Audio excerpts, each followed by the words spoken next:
តចែកគ្នាដឹងអំពីដំណើរការរបស់មកការ2សម្រាប់យកអីវ៉ាន់នៅក្នុងឃ្លាំងមួយកន្លែងហើយសម្រាប់បងប្អូនដែលបានយល់ដឹងចេះហើយអាចអស់រំលងបានតែសម្រាប់បងប្អូនដែលមិនទាន់យល់ដឹងបងប្អូនអាច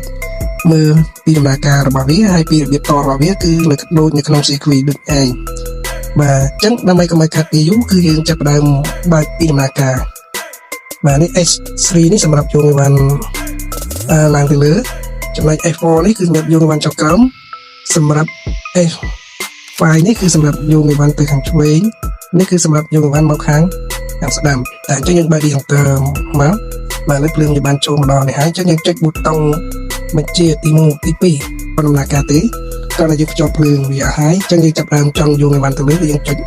ប៊ូតុងទី3បាទអញ្ចឹង motor វិលមកស្ដាំហើយអញ្ចឹងដល់ពេលយើងចង់ចុចទៅក្រោមចឹងនេះ motor វិលទៅខាងឆ្វេងអញ្ចឹងយកមកទៅក្រោមចំណុចប៊ូតុងទី6នេះនេះគឺយើងចុចមកគឺវាយកអីវ៉ាន់ណាទៅខាងឆ្វេងហើយយើងលែងដៃមកយើងយកចុចឲ្យវាមកខាងស្ដាំម្ដងគឺចុចប៊ូតុងទី6បាទអញ្ចឹងដំណើរការវាគឺអញ្ចឹងនេះគឺជាវីដេអូសម្រាប់ចែកជូនដល់បងប្អូនដែលមិនទាន់បានយល់ដឹងតែសម្រាប់អ្នកយល់ដឹងហើយអាចអស់រំលងបានហើយបើចង់បានព័ត៌មានអំពីវីដេអូផ្សេងៗទៀតបងប្អូនអាចជួយ follow ម្នាក់មួយផងសូមអរគុណច្រើនសម្រាប់ការទស្សនារបស់បងប្អូន